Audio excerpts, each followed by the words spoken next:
Hi everyone, we're Elle Wallace and Ryan Meehan, and today we'll be presenting on DSM-5 TR sexual disorders as they relate to sexuality and queer relationships. We're emphasizing the importance of affirming non-pathologizing care for queer and gender diverse clients. Introduction.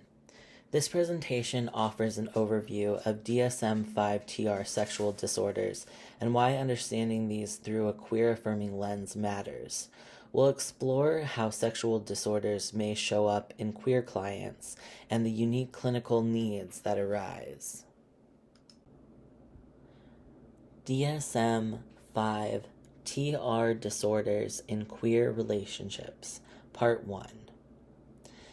It's essential to understand that queer clients may be navigating multiple identities and communities, such as trans identity and kink culture, simultaneously. For instance, a trans client engaging in cross-dressing as part of their gender expression might be misunderstood and incorrectly diagnosed with transvestic disorder if a clinician isn't trained to distinguish between gender identity and sexual arousal. This is where the harm of pathologizing becomes real. Diagnosis based on misunderstanding can lead to unnecessary shame or even denial of care. Fetishistic and sexual masochism disorders further highlight the danger of not separating consensual behavior from pathology. Many queer individuals explore identity through kink, role play, or body part focus, such as foot or leather fetishes. These are only disorders when they cause distress or impairment, not simply because they deviate from heteronormative sexual scripts. As clinicians, we must always ask, is this truly a disorder, or are we reacting from cultural bias? DSM-5-TR disorders in queer relationships, Part 2. When assessing dysfunctions like genitopelvic pain or arousal disorders, we have to widen our clinical lens. For queer clients, physical symptoms are often intertwined with emotional and relational realities, such as gender dysphoria, negative sexual scripts from early trauma, or fear of rejection due to transphobia. For example, a transmasculine client experiencing pain during penetration may be having a trauma-informed response that is being communicated through the body, not necessarily a dysfunction rooted in physiology alone. Also, when we look at erectile disorder in trans women or AMAB non-binary folks on hormone therapy, standard treatment protocols may not apply. We must consider the somatic effects of transition-related care, the stress of misgendering during sex, or anxiety around being seen authentically in an intimate space. Our role is to ensure our diagnostic framework adapts to the diversity of queer embodiment, not the other way around. Common paraphilic disorders. This slide reemphasizes paraphilic disorders relevant to queer populations, such as fetishistic, transvestic, and sexual masochism. Diagnosis must depend on the presence of distress, not just the behavior itself. Why therapeutic services are needed. What's especially important here is that sexual health is deeply connected to a person's sense of identity, safety, and relational worthiness. In queer and trans communities, many clients are already navigating trauma from systemic oppression, such as rejection from family, faith communities, or providers, before they ever enter the therapy room. When sexual symptoms emerge, they often carry layered meanings. Not just something is wrong with my body, but maybe something is wrong with me. Therapy offers the opportunity to externalize that shame and name the systemic forces behind it. With couples, this can mean opening up conversations about fears of inadequacy, fear of being replaced, or how past rejections show up in the bedroom.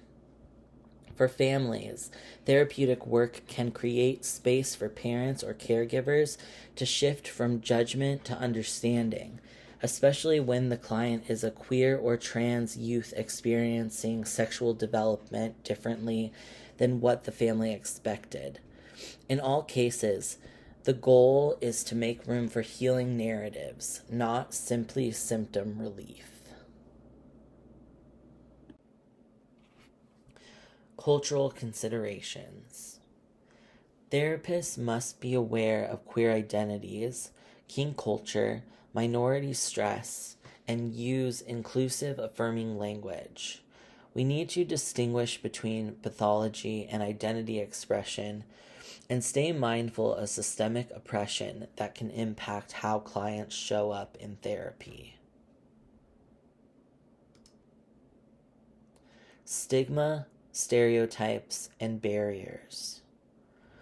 Queer and kink identified clients often face stigmas, like being labeled deviant or mentally ill. Barriers to care include fear of judgment, lack of affirming providers, and systemic issues like cost or geography. Clinicians need specialized inclusive training.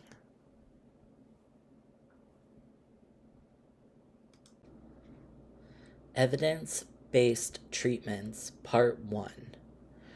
Let's talk a little more about how CBT can be adapted for queer clients.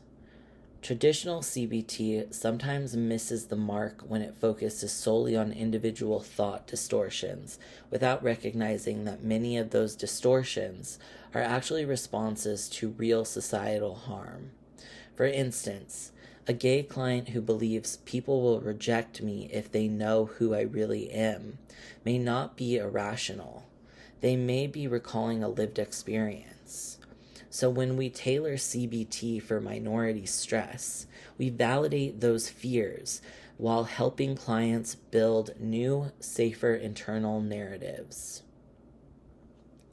Gender-affirming therapy isn't just about helping trans clients transition. It's about affirming every point in their journey, even when they're still questioning. It also means exploring sexual symptoms with curiosity rather than clinical detachment.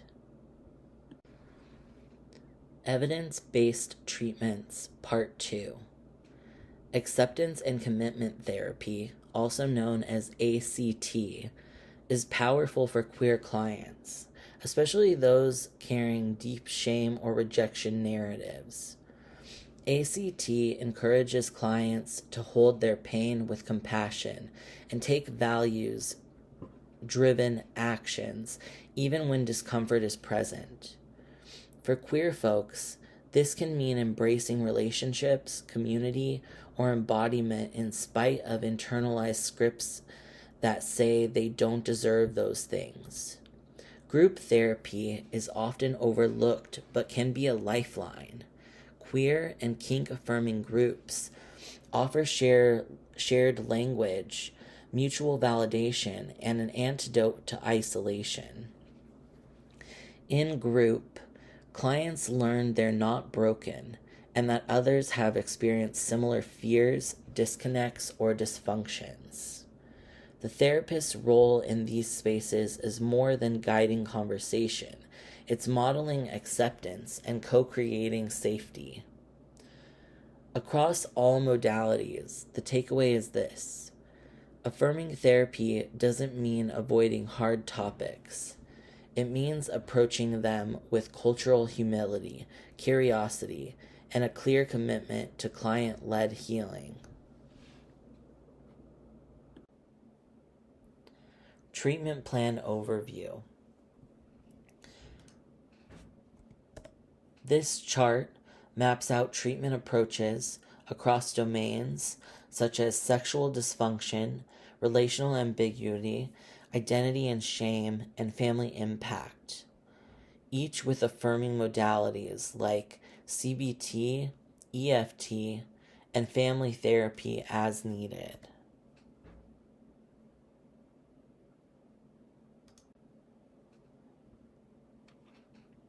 Affirming modifications across treatments.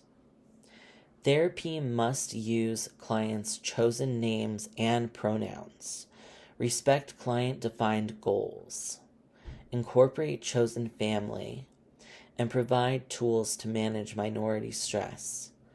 For youth, this includes alignment with WPATH standards and supportive caregivers.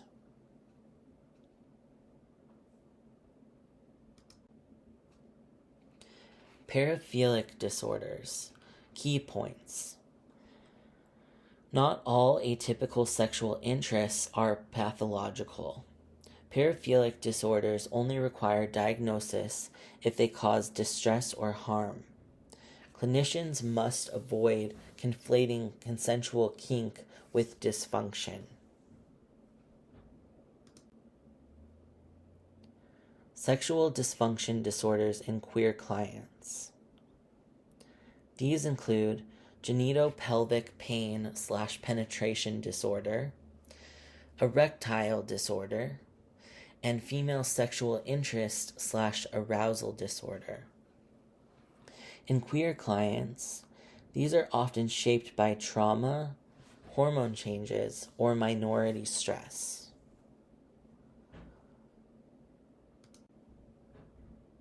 Sexual dysfunction key points.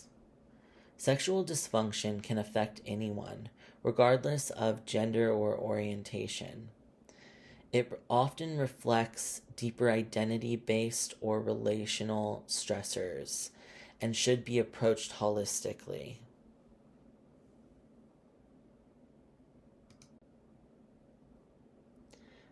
Case study. Jose and Mark's background. This is a case study of Jose and Mark. This vignette features Jose, a trans man, and Mark, a cis man, navigating a polyamorous relationship after Mark's coming out. Their dynamic reflects complex intersections of sexuality, religion, family, and desire for stability. Mark is a 44-year-old cisgender man who grew up in a conservative Christian household where same-sex attraction was heavily stigmatized. For much of his life, he repressed his sexuality, married his wife Carol, and raised 3 children in what appeared to be a stable heteronormative family. A year ago, he met Jose, a confident and creative 37-year-old trans man, at work. Their professional relationship turned intimate during a business trip, which led Mark to disclose the affair to Carol. While devastated, Carol proposed a polyamorous arrangement to preserve the family unit while allowing Mark to explore his feelings for Jose. Both Mark and Jose agreed to this arrangement, though not without hesitation. Mark felt a strong sense of duty to his children and was uncertain about leaving his marriage entirely. Jose, while hopeful, may have internalized beliefs that he had to accept partial love or secondary status in a relationship due to his identity. The plan was to revisit the structure once the youngest child finished high school. However, what began as an attempt to balance love, family, and identity is now revealing emotional strain and emerging sexual dysfunctions, topics we'll explore in the next slide.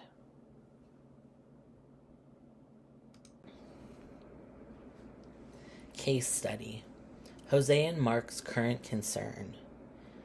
1 year into the polyamorous arrangement, cracks are beginning to show. Jose has initiated therapy, feeling emotionally invisible and romantically undervalued.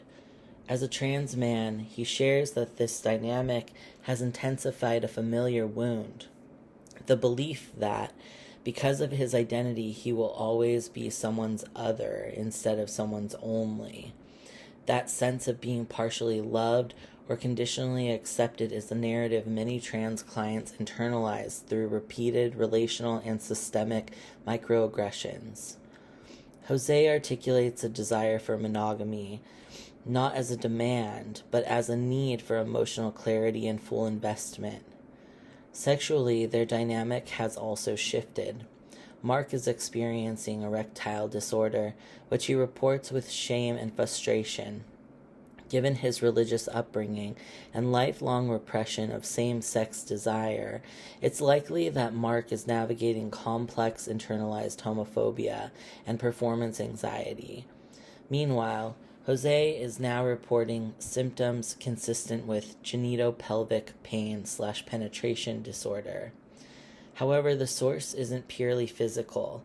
He describes the pain as emerging during moments when sex feels disconnected or emotionally misaligned. This is a powerful example of how sexual dysfunction can be a body's way of signaling a lack of safety, trust, or authenticity in the relationship. For both clients, what began as an attempt to keep the peace has now evolved into an emotionally fraught and physically painful situation. Applied treatment, case specific. Individual therapy for Mark focuses on religious shame and identity. Jose receives trauma-informed somatic work. Together, EFT and sensate focus are used to restore emotional and physical intimacy and explore their relational future. Treatment goals. Goals include affirming therapy for sexual dysfunction, working through identity shame, setting boundaries, and assessing if the polyamorous structure still serves their needs. Family therapy may be considered to support broader dynamics. Family involvement is optional. If appropriate, including Carol and the children in therapy can clarify boundaries, prepare for changes, and support their emotional well-being during any transitions. Clinical considerations. Mark's erectile dysfunction may stem from guilt and internalized homophobia. Jose's pain appears tied to relational dynamics and emotional invalidation. Cultural and familial influences deeply shape their current challenges.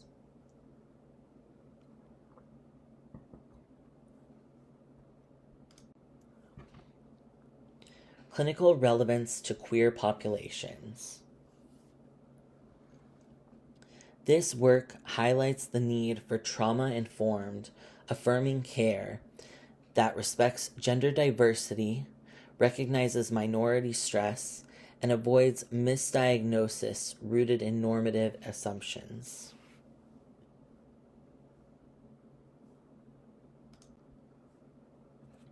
Summary chart. This chart summarizes the 2 disorder categories, paraphilic and sexual dysfunction, and notes how uniquely impact queer clients, particularly through the lenses of identity, consent, trauma, and hormone use. Conclusion. In closing, queer, trans, and polyamorous clients deserve culturally competent and affirming care. Sexual disorders should be approached contextually and relationally, with therapy centered on empowerment and emotional safety. Avoid pathologizing queer identities and expressions.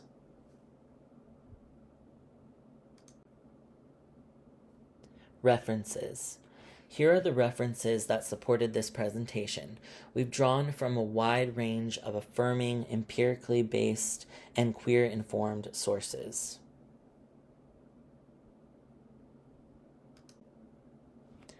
Thank you so much for your attention. We welcome any questions or discussion about how to continue growing our capacity to serve queer clients with respect, nuance, and care.